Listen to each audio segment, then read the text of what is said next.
Brothers and sisters, cats and chicks, are you ready for some bedlam? Are you ready to be attacked by the crazy people? Because that's where we're going today on Slip Through the Cracks. I'm Dr. Mouth, and man, oh man, have I got a slipper through the crackers today, ladies and gentlemen. That's right.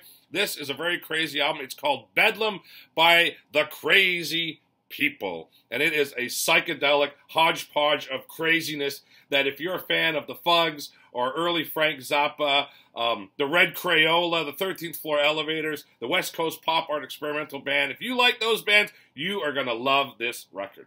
Now, before I get into the actual record itself, I want to talk a little bit about the label it's on. See this up here in the corner? Condor Records. Condor Records was a little company based out of Burnaby, BC, British Columbia, and judging by looking at the back of the cover here, I think they're one of those labels that, and there were a lot of these in the 60s and 70s, that would just try to cash in on whatever trends were popular. Because if you look at the records here that are offered by them, they're almost all, each one's a specific genre. There's a blues one, there's a soul one, there's a surf one, there's a Latin one. It's like they just kind of go, well, this is what is popular. We're going to try and cash in on it. And they went, okay, well, we don't understand what those crazy kids are listening to. That psychedelic hippie music.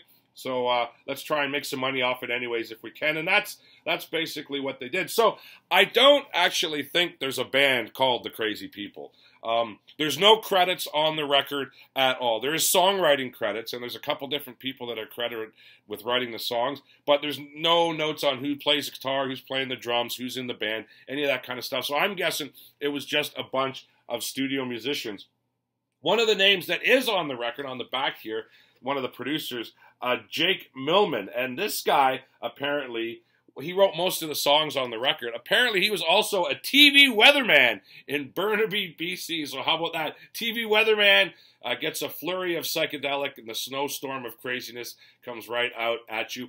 And there's also been lots of talk. I've read some things online, but there's no concrete answers when it comes to this answer. It seems to have been lost in the sands of time. But there's also talk that a man by the name of Johnny Kitchen also was part of this record, and that he was someone that has been described online as a poor man's Kim Fowley, and he did a lot of strange experimental records in the United States in the late 60s, and it is known that he was in Burnaby, BC in 1968 when this record came out. So, and he is credited with writing 2 of the songs on it as well, so perhaps that is true. No one seems to know. And there also seems to be a connection to Wildman Fisher, if you know who he is. He was someone that Frank Zappa signed to his label Bizarre Straight in the late 60s as well, and did a very chaotic album, somewhat similar, I suppose, in parts to this one. So there's always been a rumor of a Wildman Fisher, and that this was actually a record he did. Now, this is a whole year before his album came out with Frank Zappa, though, so again, not really sure if that's true. Lots of conjecture, always lots of conjecture when it comes to old records like this on obscure labels where nobody really seems to know the big picture. Now, let's get to the record itself, because the music on this record is freaking great. I love it. I mean, it's got everything a psychedelic head would want. The opening track, Parade at the Funny Farm, just jumps right out at you. It starts off right in the middle of this huge, big jam. It's really cool. There's the Raunchy Boogaloo, which is a very awesome instrumental. And then there's also this tune called After 6, where they tell this story about this little boy that lives on the island of Crete, and he's 6 years old today and has to go through this big trial to become a man and everything. It's kind of like very, very strange little number there. And like literally every kind of music you could think of is on this. There's backwards guitar, there's blues parts, there's soul parts, there's parts that sound like triumphant movie soundtracks. Like, this record truly is all over the place, and it is just mind-blowing. I can't say enough about it. And if you love psychedelic music, and if you love something very bizarre, you want to check this one out.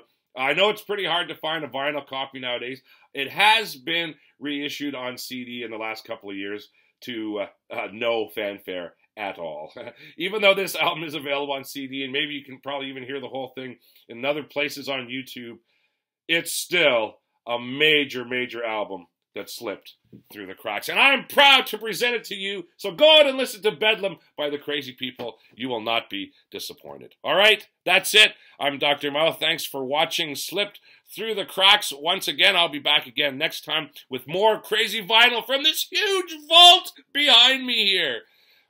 So please be with us and I thank you for watching.